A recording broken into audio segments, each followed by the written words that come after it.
জীবনের সঠিক পথ, দায়িত্ব, রাজনীতি এবং ধর্মীয় মূল্যবোধ। মানুষের জীবন এক অনন্য আকাশ, যেখানে প্রতিটি কাজ একটি তারা। আমাদের জীবনের সমস্ত কর্মকে যদি 100% ধরে নেওয়া হয়, তাহলে এর সঠিক বিভাজন ও গুরুত্ব বোঝা অত্যন্ত প্রয়োজন। এই কর্মের সুষম বণ্টন এবং উদ্দেশ্যের বিশুদ্ধতা আমাদের সফলতার চাবিকাঠি হতে পারে, যা ইহকাল ও পরকাল উভয়ের জন্য মঙ্গল বয়ে আনবে।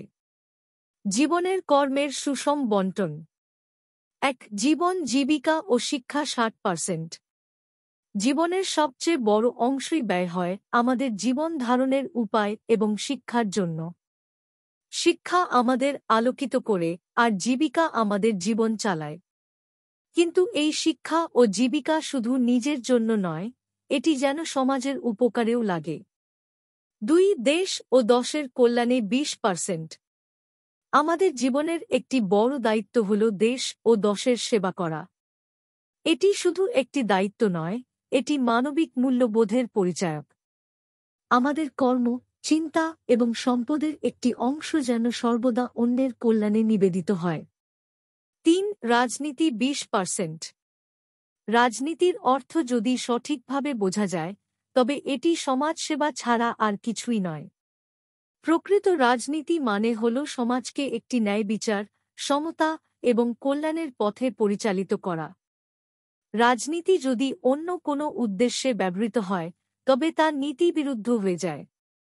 ধর্মীয় মনোভাব। জীবনের সঠিক দিশা। আমাদের জীবনের প্রতিটি কাজেই ধর্মীয় মূল্যবোধের প্রতিফলন থাকা উচিত, কারণ ধর্ম আমাদের শিখিয়েছে সৎ পথে চলতে, অন্যকে সহায়তা করতে এবং দুনিয়ার পাশাপাশি আখিরাতের জন্য প্রস্তুত হতে। যদি আমরা কাজের উদ্দেশ্যকে পবিত্র না রাখি, তাহলে ইহকাল ও পরকাল উভয়েই ব্যর্থ হব। ধর্মের আলোকে কাজ করলে আমাদের প্রত্যেকটি কর্ম হয় এবাদত। সৎভাবে জীবিকা অর্জন, দেশের সেবা করা এবং রাজনীতির মাধ্যমে সমাজকে আলোকিত করা, এসবই তখন পবিত্র দায়িত্ব হয়ে দাঁড়ায়। কিন্তু যদি আমরা অন্য কোনো পদ্ধতিতে বা অসৎ উদ্দেশ্যে কাজ করি, তাহলে আমরা শুধু নিজের জীবন নয়, আমাদের আত্মাও হারিয়ে ফেলি। সঠিক পথের সন্ধান। ১. কাজের সুষম বণ্টন বজায় রেখে এগিয়ে যেতে হবে। ২. জীবনের প্রতিটি সিদ্ধান্তে ধর্মীয় নীতি এবং মানবিক মূল্যবোধকে প্রাধান্য দিতে হবে।